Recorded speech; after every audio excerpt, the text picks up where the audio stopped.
欢迎收看《寰宇全世界》，带您走进全世界。全球各地的观众朋友，大家好，大家平安，我是何荣。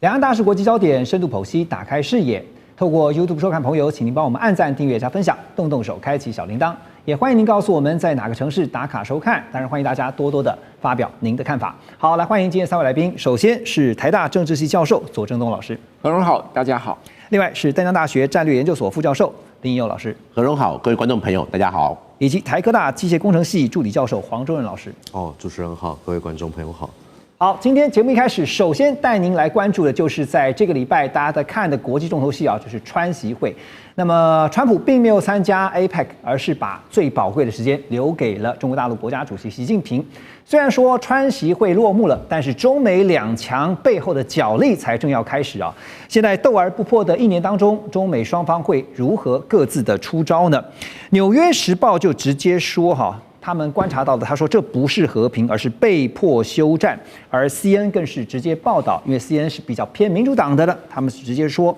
中国赢了。好，另外呢，美国暂缓黑名单，扩大1年的出口管制。那中国呢，则是暂停了稀土出口管制1年。双方在表面上都是交换善意，但是实际上呢，却是美国被迫让出科技管控的底线，中国则是以静制动，出刀不见血的夺下了战略的优势。所以在画面当中，你可以看到，我们特别帮大家整理美国前官员呢，有一位前官员就说呢，这个川普为了贸易胜利卖掉了美国的国安底牌。美国这次可以看到是首次把国安科技纳入了谈判的交换筹码。还有呢，这是昨天特别跟大家来看到的，在川习会之后根据大陆商务部公布的这个结果，特别在卡脖子就是我们接下来谈的管制的部分，美国暂停实施9月29号公布的出口管制50%穿透性的规则1年，而中方则是呢把稀土的管制也是延长为1年暂停1年。特别刚刚讲说穿透式。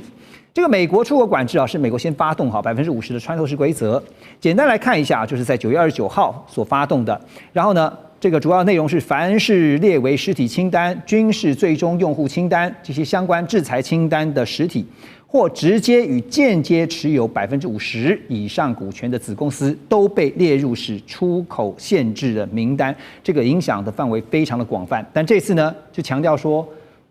谈得还不错呢，所以呢，我们把这个管制措施先暂停1年。好，那画面上我们也提到给大家看，中方跟美方现在在稀土上面管制上面这个管制内容呢，中方措施是暂停稀土管制1年。然后呢，美方是暂停在这个实施制裁黑名单，刚刚特别提到50%穿透式规则的这个名单上面是1年。好，那涉及的企业呢，包括了稀土冶炼中方这边稀土的部分呢，像是冶炼分离出口企业，美方晶片科技方面呢，则是暂停实施黑名单这个1年的时间。好，那相关的全球市场影响呢，包括现在看到中方还是掌握全球非常强90%的稀土加工能力。那现在就是美方不断在追赶。好，这次的川习会现在双方看到最后的结论都是呢，暂停对于对方的一个管制包括稀土、包括科技晶片相关的都是1年。那很多现在分析的看法都认为，总体来看，其实中方这次在谈判上是略胜一筹，因为既延长时间，又拿下了接下来谈判的主导权。左老师怎么看？好，首先我想认为中国大陆赢了这件事情本身就是习近平的胜利。为什么？因为这会让他在国内看起来很强势，这会让他在国际上呢得到很高的名声。因为这么多国家跟美国谈判，每一个国家基本上都是满足美国的需要。没错。那只有中国大陆可以对美国呢叫板，而且呢打得平手。就算你不认为他赢了，他最起码是平手。态势就是平起平坐，没有错。所以我觉得对内对外，习近平都可以宣称他是胜利的，这一点对他来讲非常重要。第二个，我认为其实对于中国大陆来讲，经济上来说最需要的可能不是这个所谓解除对于这个他的一些企业的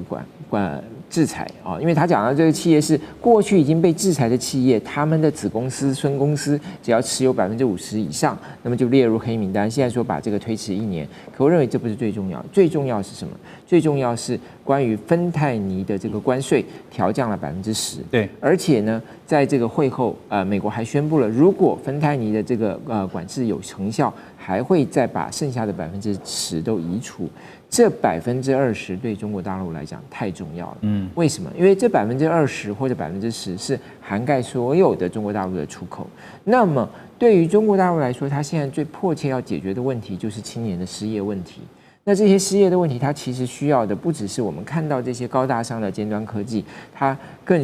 同样重要的，或者说对于青年就业更重要的是什么？是过去的这些劳力密集产业，这些其实给养了更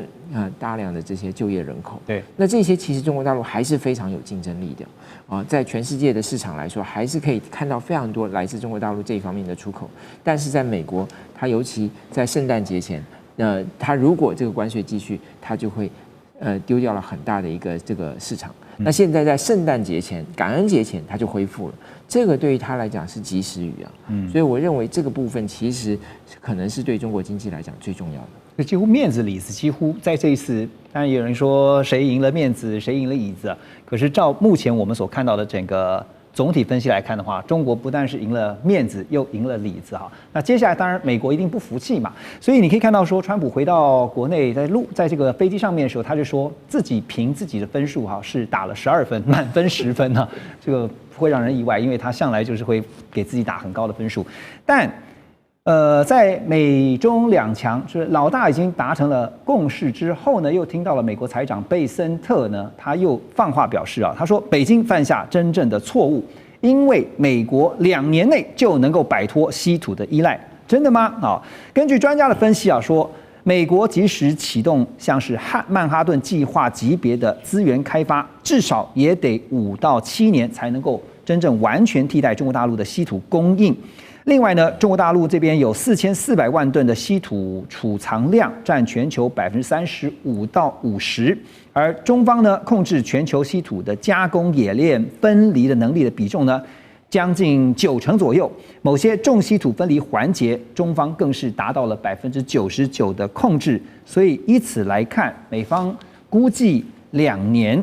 就能够完全替代啊，会不会太乐观了点？林老师。这一边的话，其实我们先回归到刚刚讲的一个川习，这是一个见面。我个人会认为是双方各有所需，那双方都达成自己要的一个目标。对习近平来说的话，其实刚刚卓老师提到的这个芬太尼的10%，这是很重要的指标。同样的，对习近平来讲的话，他也证明了中国在他的领导之下是可以跟美国平起平坐的。那对于川普来说，他到底得到了什么？当然不是他讲的这个120分，这一个他好像自吹自擂这样。他最重要的其实就是说，他可以把一些东西带回去他国内。因为我们看他这次其实除了是去见习近平之外，他在日本跟韩国拿到了非常多的一些利多的一些消息，不管是这个日本的加大投资啦，或者是我们说韩国什么核潜舰要在美国制造啦，其实他这些东西都是他能够去带回到他国内对他的一个支持度的。所以其实在这一点的话，我们可以看到2个大头2个这个元首对话。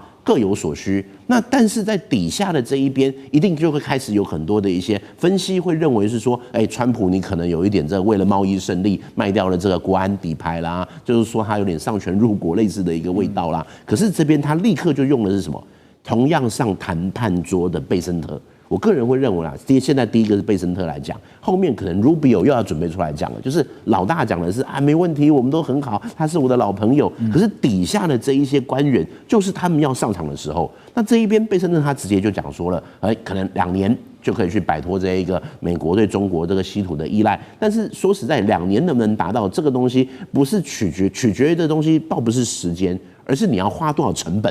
说实在，今天的一个稀土，你世界上含量还是什么，各地都有。重点不是含量，是提炼的技术。因为提炼的有时候它会有一个高污染，或者是提炼的成本这个问题。所以，与其我美国要自己去提炼，不如跟中国买。相对来说，这一边我可以降下很多的一些成本的问题。那如果今天我要重新去启动的话，要么可能是在越南或其他国家跟这些国家买，或是我美国要自己做。那美国你愿意去付出这一个成本在稀土上面吗？固然我们现在看到可能有国防的需求、晶片的需求等等的，让他必须要去做。但是在今天我们看到这宣布1年制裁，这1年365天会发生什么样的事情？老实说，没有人知道。会不会今天的稀土又是另外一个只是谈判的筹码？所以我个人会认为，贝森特他今天讲这个话是讲给自己国内来听的，因为其实现在对川普来讲的话，他现在在这个外面感觉上这一次东亚行好像外交大胜利，可是接下来他要去面对的是他国内更多的问题。是这国内问题，我们可能等一下还会再讨论。没错，就是在这个关税这个参议院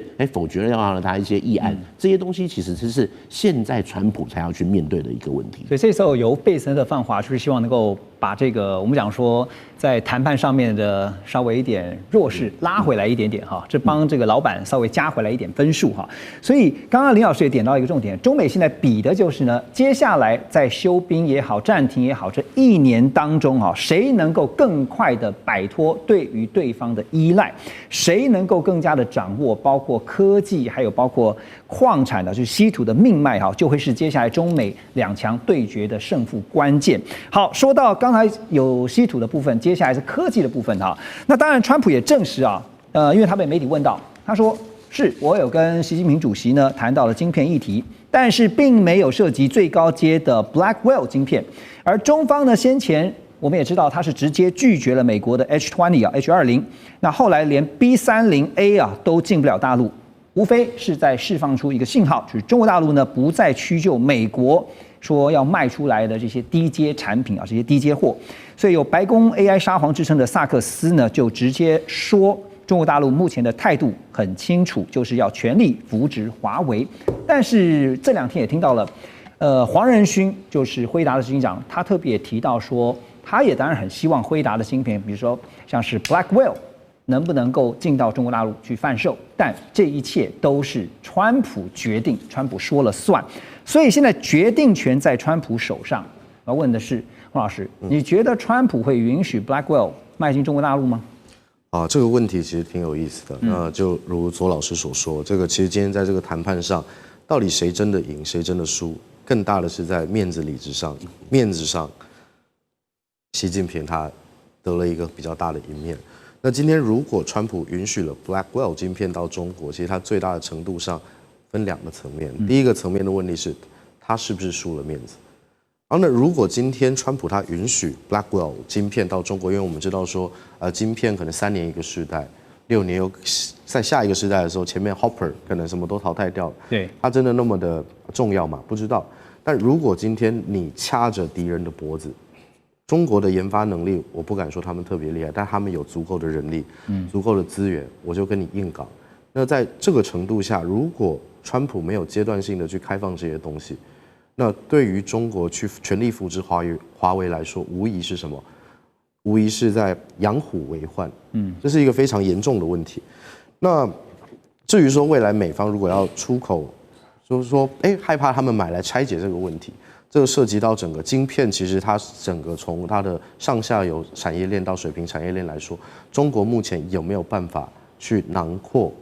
这些所谓的先进制程的部分？如果它没有办法囊括先进制程的部分的话，那即便它拆解它 IC design， 它还是没有办法在 NVIDIA 的这些技术上去做一个比较好的妥协。所以反用美国技术来反制美国这件事情，会是Trump 在下一步上我要去思考，我要不要阶段性的去让他们放松警惕。那这样也换取时间，他们可以在稀土上面进行一些元素战略的一些策略指导。这样才有可能去执行所谓曼哈顿级的计划，这个可能是2个是要交互去参考的一个部分。因为从黄仁勋的说法哈，就是他不断对外的谈话跟态度表达的出来，是他很希望能够把辉达的产品就继续卖到中国大陆去哈。那对中国大陆来讲，是因为在先前已经被围堵、被封锁、被卡脖子哈，所以呢不得不也看到了中国大陆的半导体的相关的晶片的研发跟突破跟制造，那也由华为带头，好，他们在技术上不断去突破，所以呢，就算有这个辉达的产品晶片卖到中国大陆，其实是不是量也不需要太多？因为呢，它其实一方面也会影响到中国大陆自己，就是我们常常讲说大陆自主生产制造晶片未来的发展。对这个，但这个地方其实比较危险，说少量的卖过去，他们说这国安科技的问题并不在演算本身。对，那我们这 AI server 它分2个层次嘛，一个是说它的推理以及它的训练。那在推理的部分，我们知道明年2026年，其实辉达为了增加它的 market cap，它不断的在推 edge computing 的晶片。那在这个程度之下，如果有很好的 pre-train 的这些晶片，就是这些所谓的高阶晶片，那中国在无人机发展的很好的情况下，那他们如果这样更快，其实会影响到国防军事上的一些差异，包含在未来军武的一些开发上面。对，所以如果顺着这个逻辑的话，您觉得接下来如果是川普的话，他会听得进去黄仁勋的建议吗？这得看他能够，我觉得现在其实这些挺有意思的问题，因为对，那包含说这样子下来的话，川普有没有办法得到他想要的东西？因为川普讲了一句话，他希望制造业回到美国。叶老师觉得川普会听得进去吗？其实对川普来讲的话，他会去考量的，倒不完全会是说听得进去或什么这个什么回到美国啦怎样。最重要的是美国民众对他的支持度。因为其实我自己会认为，现在对川普来讲，他自己最 care 的，其实倒不是什么美国之争啊、关税、美中之争啊，还是什么，是现在国内的失业率问题，还有他的一个党团。这一次我们就看到这一次共和党又有人跑票啦。所以其实国内的这些一些因素，如果他现在没有办法去把他的一个经济或者是民望拉起来的话，之后的期中选举可能就要来了。那这些对他来说，的确会是一个很重要的，他要去会对他会去思考的方向。对，眼下对川普来说，最重要的还是他在美国国内的民意支持度。等一下回来我们继续聊。2025全球局势必须关注，中美赛局牵动地缘风险，连带影响台海两岸未来。环宇全世界，关心全世界，权威分析，专业观察，客观立场。每周6日，请您准时锁定，一同关心全球大事的瞬息万变。欢迎大家继续回到环宇全世界。好，我们刚才特别提到说，川习会之后呢，中美现在达成了共识啊，是休战1年，暂缓1年所带来对于双方的影响。而首当其冲的，当然最近大家看到是安氏半导体的风暴。怎么说呢？因为呢这场原本是荷兰挑起啊，声称是因为国安理由那所发动的这个企业接管行动，现在却让荷兰里外不是人啊。因为先前呢，荷兰政府信誓旦旦说他们要接管安氏是基于司法调查，强调跟政治无关。可是没想到这个白宫呢自己跳出来承认说，根据川习会在会谈期间所达成的框架共识，那么安氏半导体呢将恢复对于中国大陆的晶片出货。这证明这就是安氏之乱呢，根本就是在美方的压力之下，哈，最后变成了一场政治交易。现在荷兰里外不是人，哈，当然大家现在在看的就是安氏会不会只是一个个案，这个个案会不会影响到其他美国在欧洲的盟友，哈，在处理未来万一又遇到类似的情况的时候，他们该怎么做？这个部分，朱老师怎么看？好，首先我们先看到，就是说这一次川普他的公布的这个协议哈，到底它的意义是什么？因为原来安氏科技它就是说，在安氏半导体在荷兰政府介入之下，停止向中国大陆出货，然后后来中国应该这样讲是，他在这个荷兰政府介入之后，他更换了他的执行长。因为他原来的执行长就是文泰科技的这个创办人嘛，对。那么后来他一旦更换了这个执行长之后呢，中国大陆的文泰科技就停止向荷兰供货，那么作为反制的反制，那么安氏半导体呢也停止向中国大陆供货，所以两边都停住了，那当然这一次这个川普的在这个川习会后的宣布就是说，中国大陆会恢复向荷兰供货。当然，因为他们现在提供的是所谓的基础半导体基础晶片是提供给非常多所谓消费性电子产品啦，或者是汽车使用的这个晶片。对，所以他们直接影响到了很多汽车厂，都成熟制成的，包括像这个本田汽车，就已经在这个墨西哥厂就准备要停了。那你上日产，他是说他到11月的第1个礼拜就准备要停了。那所以川普是解决他们的问题，所以做了这个宣布。可是为什么说让荷兰政府很尴尬呢？因为荷兰政府原来是说是基于这个公司内部治理的问题去做了这个介入。那么现在一揭露，原来这个是背后是美国的这个操盘，因为它其实原来荷兰介入是要避免这个安氏半导体，因为文泰科技被美国政府制裁之后，它也被美国政府制裁，所以他现在就是说，荷兰政府介入之后，它就不是文泰科技的。荷兰政府还是个主权国家吗？对，所以它的问题是源头是出在他不希望被美国政府制裁，当然也有美国政府背后的一个压力，就是说希望他避免这个安氏半导体成为这个中国大陆可以跳出这个制裁的一个巧门了。对，所以其实我们讲说安氏之乱哈，它不只是现在让荷兰觉得自己里外不是人啊，是变成了像外交上的一些风暴之外，其实它直接就像是刚刚左老师所提到的，它重创了欧洲的整个汽车产业链啊。因为呢，安氏的产品啊，它是以成熟制成的晶片为主。那外界很多人都会以为呢，成熟晶片呢并没有那么重要，但是没有想到呢，这些看起来是比起高阶晶片来说，它算是中低阶的这些成熟制成的晶片呢，却是车用跟工业晶片的命脉。进一步细看到，安氏的产能有将近80%都在中国大陆的安氏半导体。结果安氏被中方暂停了广东工厂的出口呢，就等于失去大部分的后端产能，也导致整个欧洲汽车供应链陷入了断链的危机。但现在这个问题要想办法赶快解决，不然刚才也提到了，像尼桑啦，像一些这欧洲的一些大的车厂啊，哇，没有这些晶片怎么生产汽车？好，美国跟全球是不是在这件事情上面真的是忽略了成熟制成晶片的重要性跟它的影响力？黄老师，您觉得？其实大家对于成熟制成这个晶片，可能对字面上有点误解，说啊这个好旧啊，这个好像没啥人要用。但其实，在车用晶片或一些特规的晶片上面，成熟制程它占有一个非常重要的特性是什么？它稳定，它可靠，然后它的封测标准都是验证过的。再者，这个整个晶片的产业链里面，成熟制程可以说是整个晶片的最后一里路。那最后一里路走不好，你前面做的再好，那都是假的，你做不出最终的产品把它出去，对不对？那所以呢？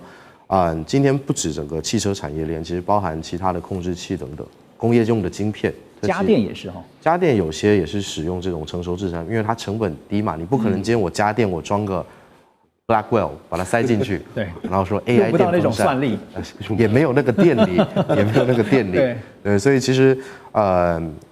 这个成熟制程晶片，大家放着放着，其实早年很多成熟制程慢慢移转到中国去下线开片之后。导致现在这个问题，我觉得应该是各国都要去重视的一件事情。因为它也是渐渐的这个依赖性一旦形成了，就是整个中国大陆的产能占了全球，刚刚特别提到将近90%啊。当你突然一下子没有的时候，全球都慌了，就整个乱了套了。是，就包含其实各种原物料，像早期的日本出产的氢氟酸等等，也都是一样的问题。我今天只要一个关键性的产品被某个国家在供应链上面掐死那个节点，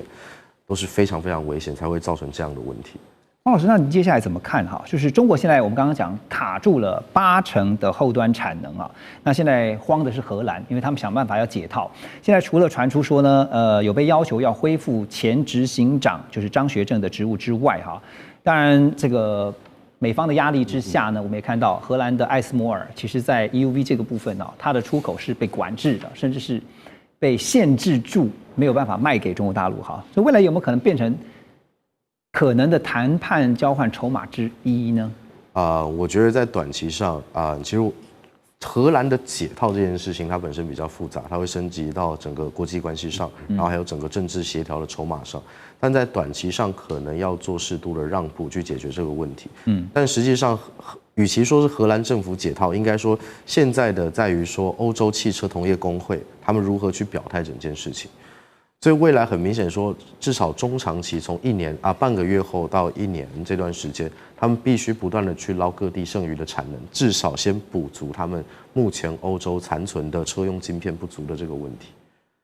所以可能多极化的供应链表现会可以减少在政治协商上面的一些损失。那至于能不能解套，这还是得看我们川普如何去发话，以及如何去走下一步。OK， 这个问题同样的想请教一下林老师，您又是怎么看？因为接下来对于荷兰来讲，他要想办法先是解套，不然的话影响到是整个汽车的供应链。我觉得其实今天的这一个整个我们讲的安氏之乱啦，对于欧洲国家或者对世界国家来说都是上了一课。就是我之前其实全力去支持你美国政策，可是你现在美中关系感觉上看起来还是有点改善了，缓和了。那我变成是不是里外不是人？那是不是我之前面所说的会变成我日后跟中国进行贸易上面的包袱？这一块其实是现在各国大家会去思考的。那我个人会认为的就是说，荷兰它当然其实我们常说荷兰其实有非常多的一些知名的品牌或什么的，跟中国这边的一个互动性其实是很强的。那这件事情如果既然上升到国安跟外交的等级，那现在解套也会是回归到国安跟外交的等级，对，会变成的是就商业归商业。那你刚刚其实黄老师有说是不是会去搜刮一些它其他的产能啦？那除了这一些之外的话，我自己会认为的就是荷兰或者是其他这些欧洲厂商跟中国这边的一个对抗，应该没有办法去太持久。因为我们要了解的就是说，固然现在感觉上好像是要说这一个非红供应链啦，或者是什么，或许在军事上，或许在安全上是有可能去达到的。可是你在一些民生用品，在一些供应链上面，要能够完全的去跟中国去划分界限，其实是有一点难度的。那当然，今天这边也会去取决于说，今天的一个美中的进程，或者是中国之后对习近平来讲，他要不要利用这一个机会来去跟欧洲这些国家去进行一些新的互动，因为这些互动是有可能会去让双方都去解套，对，甚至是对于荷兰来讲，他当然是希望说能够去摆脱目前的一个困境。其实我想进一步请教您，因为我们刚刚特别点到了荷兰在这个过程，就是在这个中美角力当中的尴尬之处哈，原本就是可以说是棋子吗？或者说当成一把刀啊，借刀杀人。但是呢，后来呢，这个缓和了之后呢，就被放在一边，或者说现在问题摆在那边，你必须想办法解决。然后白宫方面呢表态说，要恢复安氏晶片出货，而且呢暂停实施刚刚特别提到出口管制50%穿透性规则。也就是说，当初逼迫荷兰出手对付安氏的这个杀手锏，现在破功了。那破功之后呢，想办法要收拾残局嘛。那美方这一步棋呢，看起来啊，好像是对中方大举让步，但是就是把荷兰拖进了一个更尴尬的位置哈。因为荷兰现在得罪中方，可是又不能得罪美方，这就是荷兰现在的尴尬。那更尴尬的就是刚刚我们提到安氏的母公司文泰科技，他们已经正式的要求荷兰政府恢复前执行长张学正的职务啊，作为重新开放中国工厂出口的前提条件。所以可以想见的是，张学正的职务应该很快就会被恢复，对，是不是？我会觉得是会这个尽快会恢复。所以变成夹心饼干的荷兰啊，刚刚你已经点到了他们的尴尬哈。那接下来在处理这样的一个尴尬的过程，总不能说，这个之前都是一场误会吧？这边的话，其实最好的方法就是说，千错万错都是川普的错，或者是说，其实就荷兰来讲的话，今天就变成是中国要不要抓住这个议题去，你要说软土生绝也好，或者再去针对荷兰穷追猛打。因为我自己其实在看一整来说，习近平的外交政策，或者是他的一个贸易政策，他也知道什么时候该停，因为这一个东西其实倒不是我今天把荷兰赶尽杀绝，对中国没有好处，反而是现在适度的停手，会让未来更多的欧洲的国家或厂商，他不会再 all in 去挺美国。反而是我是不是要双面下注？在我支持美国政策的时候，是不是我自己跟中国这边也要留一个后路？我会觉得，就一个长远性来看的话，那个或许川普他只是为了他的其中选举或者是之后，可是对习近平来说，他要会想的是更长远的中国整体的产业。我会觉得在这一块，或许中国这边是有一些可以让步的空间，不要那么一个穷追猛打。那现在问题来了，就是美方把这个状况给搞出来了。那荷兰现在陷入了一个尴尬的局面，可是总不能让荷兰自己去面对这个残局嘛？你觉得美方会出手吗？我觉得美方的一个出手，或者是今天美方就是说暂缓1年了，那什么时候我们1年再说？那现在的话，可能就是你荷兰你可以拥有一定程度的一个自主权，但是在这一块的话，当然还是要再去看川普在这一边的一个整体跟中国这边整体的一个互动。所以其实这里的话，还是我说的，就是对各个国家都会是一个警惕。对，老师有没有要补充？您觉得接下来的后事？现在比较麻烦的就是已经任命了新的执行长，所以这个新的执行长用什么理由让他下来呢？这是更尴尬了。那当然，所以他变成荷兰必然要完成他的所谓的司法调查。对，那司法调查要有个结论说，这个之前这个替换的决定可能是违法的，或者说发现这个原来所担心的事情不存在，那么就结束他的调查，那么再做职务性的调整。我觉得这个因为任命了这个新的执行长，所以会比较复杂一点。所以现在让这个局面变得更加复杂，所以常常听到一句话，古人有说“三思而后行”啊。马上回来。2025全球局势必须关注，中美赛局牵动地缘风险，连带影响台海两岸未来。环宇全世界，关心全世界，权威分析。专业观察，客观立场。每周6日，请您准时锁定，一同关心全球大事的瞬息万变。欢迎回来，我们继续来看啊。刚刚特别提到说，川普他没有参加 APEC， 马上飞回美国啊。当然，这个理由是万圣节有很多的派对，但是其实真正的实情却是，美国川普必须面对更加复杂跟严峻的美国经济还有呢内部状况。因为呢，美国政府在10月1号关门，已经长达1个月的时间，从华府到农村，从军营到学校，整个美国现在像是进入一个功能丧失的国家。粮食援助中断，军人断薪，航班大乱啊！现在像航管的这个人员啊，其实都是叫苦连天。所以呢，这个竟然是在号称是全球最强大的美国发生这种事情。现在数千万人面临断粮，数百万的家庭没有暖气可用，政府停摆，正把美国推向一场非常冷酷的社会灾难。而最新的消息呢，是美国已经有2名联邦法官哦。他们陆续做出裁定，说川普政府不得暂停对低收入民众的粮食援助。这代表什么意思呢？就是政府虽然关门了，但是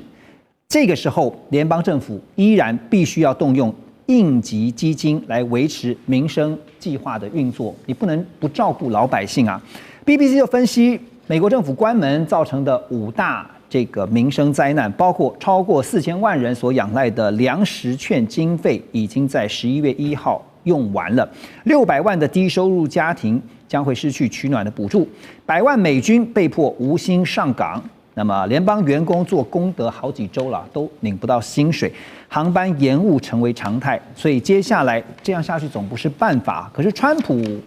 虽然看到他表面上是一派不在乎啊，但是想必心里面是非常着急啊，怎么解决呢？林老师，我觉得这边的话，我们要先了解到的就是说，川普他之前没有错，他在这一次的东亚行，乍看之下是成功的，甚至是他也蛮成功，从日韩这边带了一些订单回去给美国。可是这些订单要立刻的能够变成一个及时雨吗？这个可能是需要一点时间。他号称9000亿，但是9000亿一次给啊。对啊，而且9000亿它不是现在可以给，现在的这个刚刚何荣有去提到说，回去可能万圣节的 party， 可重点倒不是 party， 是因为现在华府快烧起来了。因为我们可以去看到现在的话，参院这是共和党有人的跑票喽。所以在这个关税的这个案子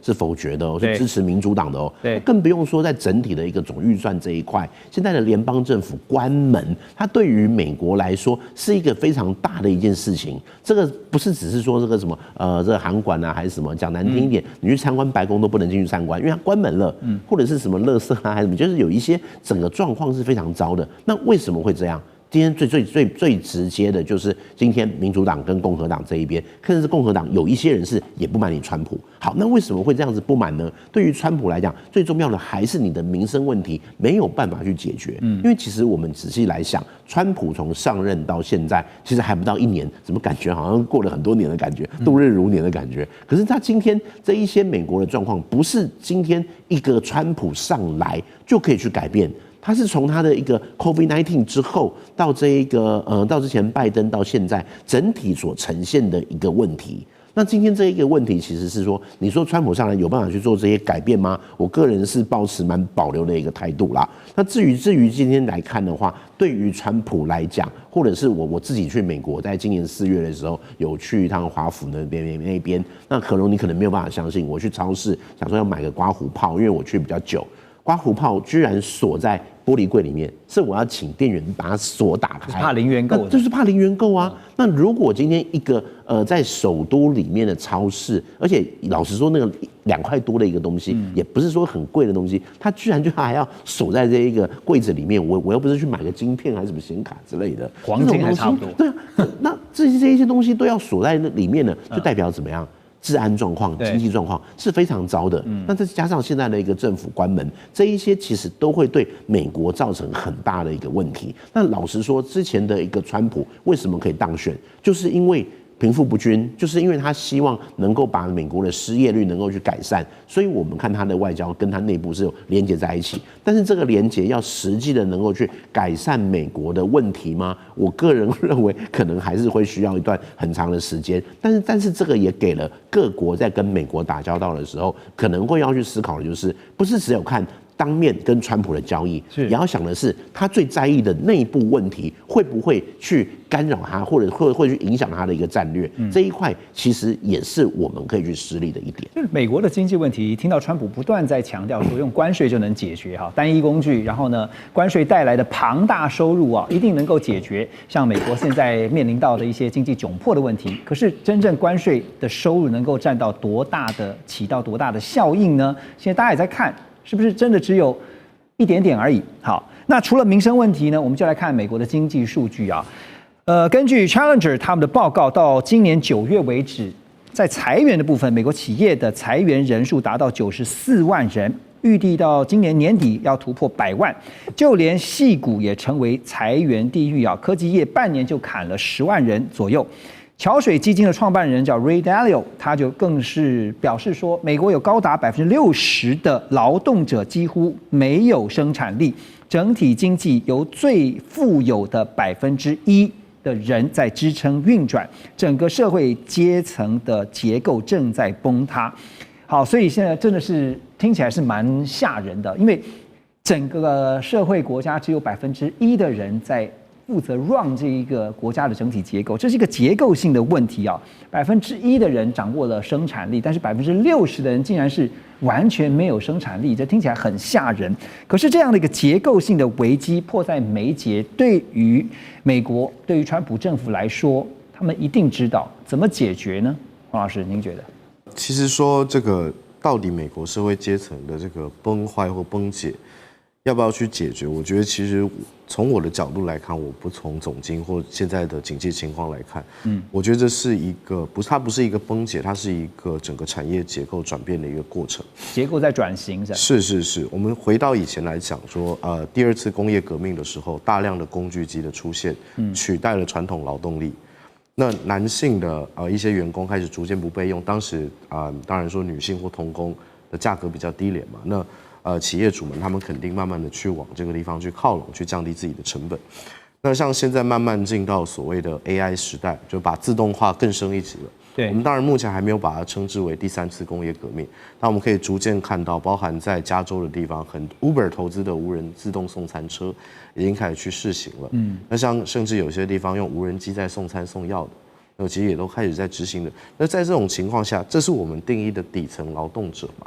那如果是这样的话，底层劳动者是有一些基础型或者是比较 routine 的工作开始去减，那大家就会问，那科技业半年就砍这么多人，对，那科技业是底层劳动者嘛？那如果说今天是在做一些写程式的部分，其实逐渐的已经被那个人工智能取代了一大部分的工作，所以想当然尔，这些人就会逐渐的被淘汰。那这是底层结构崩坏吗？我认为说接下来马上到来的一些新的产业，它会逐渐的萌芽出来。那就业市场重新活络，关键就在于接下来到底会走到哪一个生产市场。对，因为其实这几年也听到像是智慧制造，包括接下来在机器人的部分有所谓的人形机器人啊，就是要取代现有的人力，因为知道光是这个人口结构也是呈现倒金字塔的一个情况，就是要解决人力短缺，包括现在我们提到的60%的人如果是没有生产力的一个状况。所以那接下来对于美国来讲，他们有办法在短期之内达到这样的一个用科技来弥补或者是解决现在困境的这样的一个情况吗？ OK， 讲到智慧制造这个，其实在美国定义的智慧制造里面，它是还有凌驾于智慧制造的一个先进制造。那这边包含了当然是智慧制造的整体的自动化，然后提高良率等等。另外一部分是新材料、新药，然后新的生物发展这个部分，这2个发展的部分。那这些新兴产业到底能不能带动新的生产力？关键在于有没有高阶人才的注入。但当然，美国现在的政策对于高阶人才并不是这么友善的情况下，我不太认为说短期内会去改变这个现况。那基础人才的这个问题呢？我觉得当时提高关税的时候，这个最好的方法是什么？我不要用全智慧制造，我用半智慧制造。我去吸引这些他们口中所谓没有生产力或没有提高 GDP， 他不需要做太多事情，他做一件事，按按钮，按按钮去让他们有足够的生产力。那我从原物料进来，我不是到终端产品的时候，那我这个关税中间的利差是相对比较不会受影响。所以我个人觉得，川普如果他看到这一块，他在下一步很大的歧视，我把制造业带回美国，我把很多复杂的东西自动化，这是他的个性嘛？我什么都简单，我最好按一下全部搞定。那这样子，我所谓没有生产力的人，他就来按按钮，对，我就逼你公司 hire 这些人，我也不用发失业救济。那会不会太理想了？他一直都很理想，不是 ？OK， 好。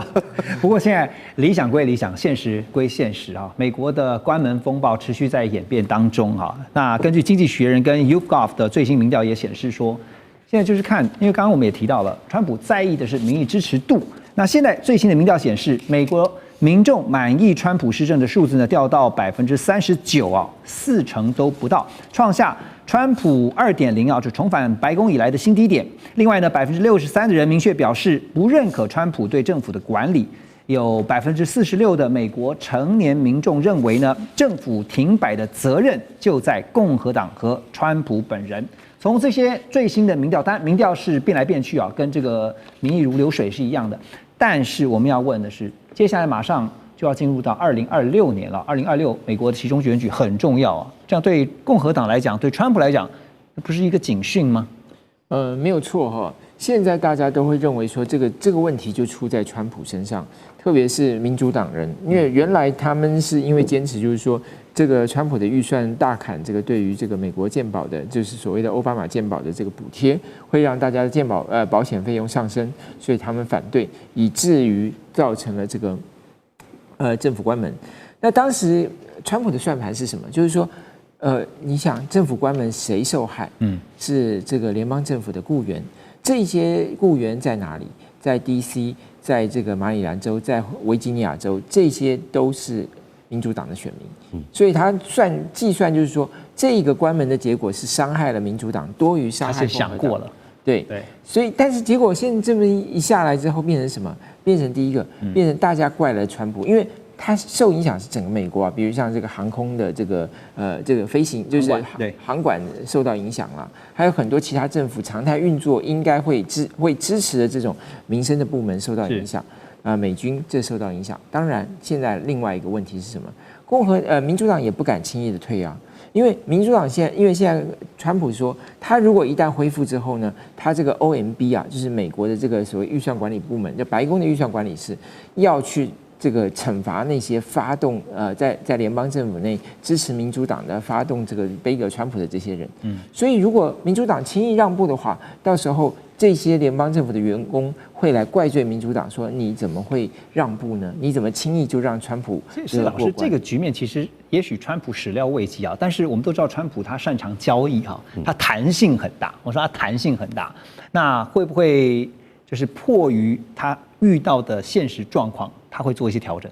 您觉得？我觉得目前看起来他的交易呢是藏在他心里的。第一个，在成功的亚洲行之后，他现在是更加强硬。他现在要求共和党的这个参议员呢，要废掉这个所谓的冗长辩论。因为美国在参议院它有这个冗长辩论嘛，就是你只要想要发言，你就可以无限时间的发言，除非你有3/5的投票，可以让它停止。那3/5就60席，所以这就保障了少数。为什么民主党没有多数却可以背革预算，就是通过参议院的这个2/5。那现在共和党的这个多数党领袖呢，他原来在竞争这个党魁的时候，竞争这个多数党领袖的时候，他就是反对。废除这个条款的，所以他反对。但是在川普的旋风之下，也许他最后会让步。但是关门不能无限期一直关门下去嘛？他们有没有至少设定一个时间点？因为11月最后一个礼拜要感恩节了，起码感恩节前会不会有一个？没有错，上一次关门呢是35天，这一次已经超过30天。所以大家已经认为说，大概未来这一个礼拜可能就会结束。但是现在我想就是用这个所谓冗长辩论的。废除，因为如果一旦冗长辩论被废除，民主党以后就没有武器了。没错，所以也许在这个威胁之下，加上川普的旋风，会让这个共和党的这些参议员让步。那么这个最后民主党可能为了维护这个冗长辩论，最后也许就让步。现在那个 timing 可能是看在感恩节前夕啊，不然的话，美国民众恐怕不感恩了。马上回来。2025全球局势必须关注，中美赛局牵动地缘风险，连带影响台海两岸未来。环宇全世界，关心全世界，权威分析。专业观察，客观立场。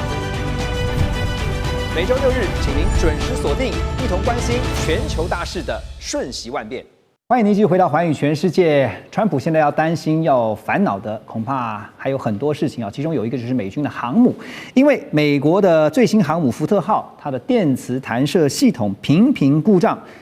让川普很不高兴啊。因为根据这个资料显示，福特号在服役前进行747次的电磁弹射的测试，总共发生10次的严重故障。这个数字呢，远超过美国海军平均4166次弹射出现1次严重故障的这个标准。所以呢，川普非常生气，他就下令说，全数的美国航母要回归到蒸汽弹射，而且还怒批我们美国花了几十亿，怎么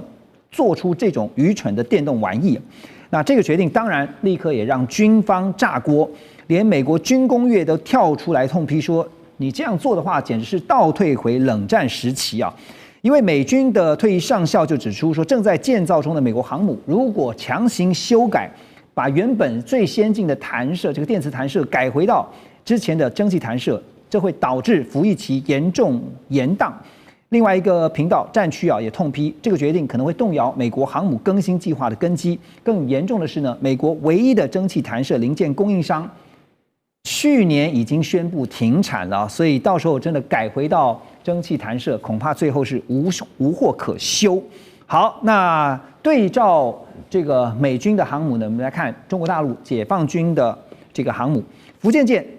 已经试过了3型的这个舰载机啊，包括歼15、歼35、空警600，顺利完成了3连发的电磁弹射。所以可以看到，是中美两国的航母技术在这个时候就立刻出现了一个很大的反差。那当然，这个川普说要退回啊，就是说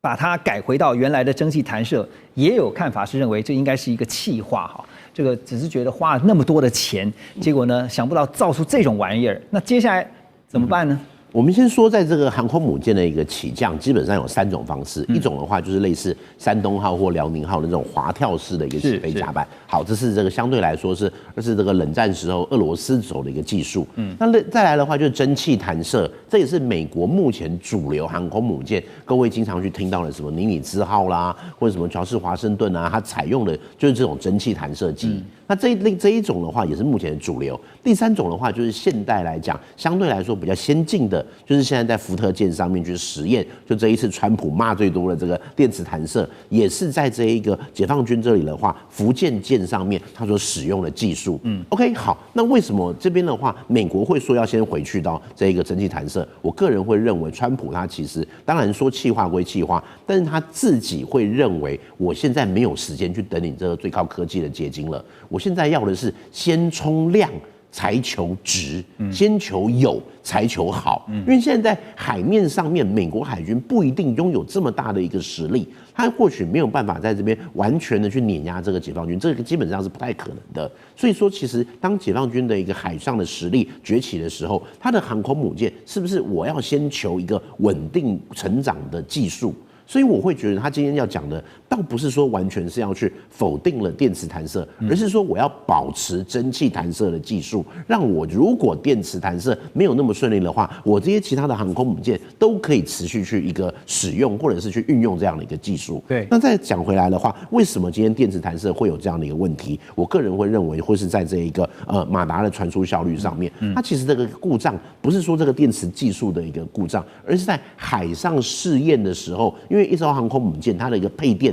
非常重要，不管是这个电梯的一个起降啦，或者是任何的系统啦，当你在这一个发电量如果没有办法去支付，或者是在转换效率上面有一些问题的时候，可能就会导致电磁弹射的这一边出现一些故障。所以其实现在美国要做的，或许是要回归到它的一些比较细部，在测试的过程中间去找到这个问题的所在。那对于中国来讲的话，因为其实中国在这里，它等于是有一点弯道超车，它跳了一代。对，我们仔细去看，中国它从滑跳就直接跳到电磁弹射喽，它是没有蒸汽弹射。所以其实今天美国他会希望的是，如果我没有电磁弹射的话，我至少还有一个蒸汽弹射可以去运用。有一个关键名词啊，叫中压直流哈，就是说在中方解放军这边，现在最新用的电磁弹射采用中压直流，这个部分的话是关键，是一个反超的关键吗？我会觉得倒不能说是反超关键，应该说在技术的应用上面啦，这个是一种方式。但是其实今天对中国来讲的话，它的这一些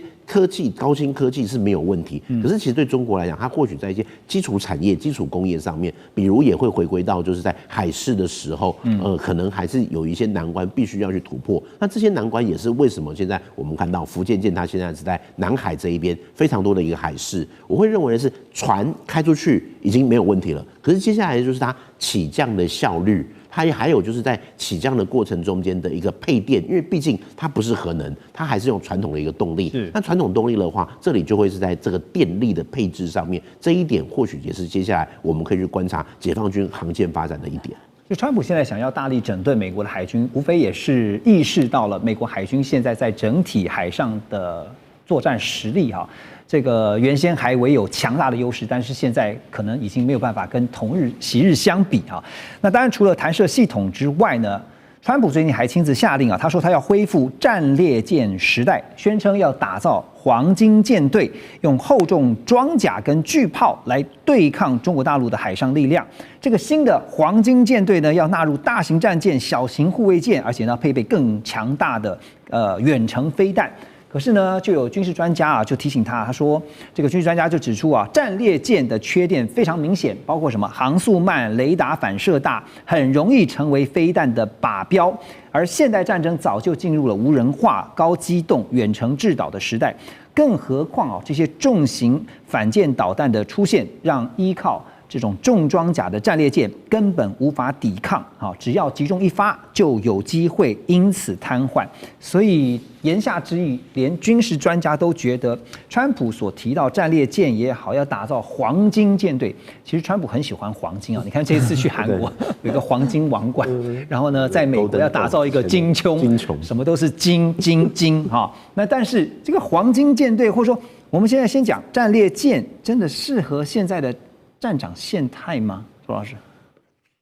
首先可以肯定的哈，就是如果美国海军真的根据川普的命令去建造的话，在川普卸任之前，他们也不会造出来啊。时间绝对对，时间来不及啊。川普在第一任的时候啊，那时候他下令就是说，美国海军要把他的舰队数目提高到355艘。那结果到他卸任的时候呢？当然都没有成果嘛，所以到现在美国海军的舰队数目就是大概287艘左右。那所以这个主力舰的情况，其实我认为也会是这样子。川普当然是不断的去勾勒一些想法，他的重点是几个重点。第一个，他要告诉大家他对美国海军的一些美好想象，让大家去想象美国海军未来会是像过去那样个，比如像说什么威斯康星号啊，或者是这个米苏里号那样子非常庞大的，对，因为那个是二战时候美国是战胜国，是全世界的霸主那个的形象，他要的是那个意象。据说他经常晚上跟美国的海军部长交换讯息啊，所以他强调的是他很重视这件事情。那他真正会做的事情，大概还是会优先造很多的小的舰艇，特别是无人舰。这个才是能够快速弥补美国舰艇不足的一个方法啦。啊，那当然，至于这个，我觉得还是会造。说不定在川普的要求之下还是会造，但是大概造不完，在他任内。那是不是就是在这一艘摆在那里做一个形象？还是说他会继续去发展新的类似的概念？这个我觉得还有待于海军去发展。但是他要强调一点，川普非常重视，所以在白宫里头也有专门的造舰办公室。甚至川普本身也不断强调，就是说他要命名啊，那这个命名对他来讲也非常重要啊。那就是我认为川普就是在唤醒大家对海军的重视，对于美国黄金时代的想象。未来可能会有川普号，这个是指日可待。但是林老师帮我们补充一下，因为其实提到的黄金舰队啊，你看起来就是阵容庞大，好说，但是军事专家都提醒了，很危险的，这万一成为靶舰啊，或者是说这个依靠重装甲，它很容易被发现等等的一些缺点啊，它当然有它的这个优点，可是缺点又怎么看呢？我觉得就是这个是代表的是现在的一个战争的形态已经不一样了，对，已经不是靠这种大舰巨炮来这样称霸这个各大海洋的这个时代了。所以其实川普我还是认为他是一个口号偏多，那他这个口号其实就是回归到要让美国的造船业再次伟大，让海军再次伟大。那这里的话，其实刚刚我们有去提到这个战列舰到底会不会重出江湖？我个人会认为要重新造真的是不可能，来不及了嘛。它最快的其实是什么？起风，把密苏里号重新去把它就运作起来。因为我6月的时候刚好也有去夏威夷一趟，我们去参观密苏里号，你感觉上好像是一个博物馆，可是其实它下面的轮机是民众不能进去的哦。为什么？因为轮机那一块就是引擎的那一块，引擎室那一边，它有随时做好，如果哪一天要有什么样的状况的话，它是可以去重新去启用的。所以其实今天美国它也是有去做好的是，我个人会认为啦，要去做那么多船真的是不太可能。可是如果我把一些封存的船重新把它起风的话，这个是有可能的。那另外一点就是今天对美国来讲的话，它有一个叫过去曾经提过一个叫千舰海军的计划。这个千舰海军不是只有我美国海军哦，是我日本、韩国这一些全部我联合起来，那我是不是可以去打造一个国际黄金舰队？我会觉得这个或许是川普在口头上可以解套的一个方式，蛮合理的哈。依照川普的逻辑，就是要什么都要打。树大便是美啊！这个在海面上全部都是黄金舰队的阵容哈，但是还是拉回到刚刚提到说，美国的航舰的造舰的速度也变慢了，技术也退步了哈。美国海军另外还有一个危机啊，就是 Navy News 他们揭露说，美军神盾舰的弹药库深度现在面临严重不足的情况，平均只能够支撑2轮高强度的作战，所以五角大厦呢紧急推动了模组化飞弹舱这样的一个计划，那希望呢能够扩充吸弹量，但是也被业界打脸啊。五角大厦说五角大厦自用订单恐怕都得排队生产等货啊。现在包括弹药也好啦，飞机也好啦，其实呢都是有单，可是呢生产的速度太慢了，所以海军模组化的飞弹希望能够来补足神盾舰的缺点，可是现在面临的实际问题就是生产的速度啊缓不济急啊，这会不会变成一个很大的战力漏洞？黄老师怎么看？这个问题挺有意思的业界打脸说你要排产等货，那不就是业界自己做不出来，我才要模组化吗？是啊，我就是不想要在那边跟你们排产等货，所以我推动模组化飞弹舱。那今天等于说，飞弹里面我们简单拆解它的结构嘛，它有所谓的导引系统、弹头、弹身跟它的推进部位。那我等于是把这些东西我全部丢到我的舰上，那我找不同的代工厂商帮我做出来，剩下我自己做最后交点。我在海上我有一堆时间跟你慢慢做，怎么会成为战略漏洞呢？我就是解决了这个排产等货的问题。那其次是为什么这个时候，蒸汽弹射跟电磁弹射就很重要，我要腾出更多的空间。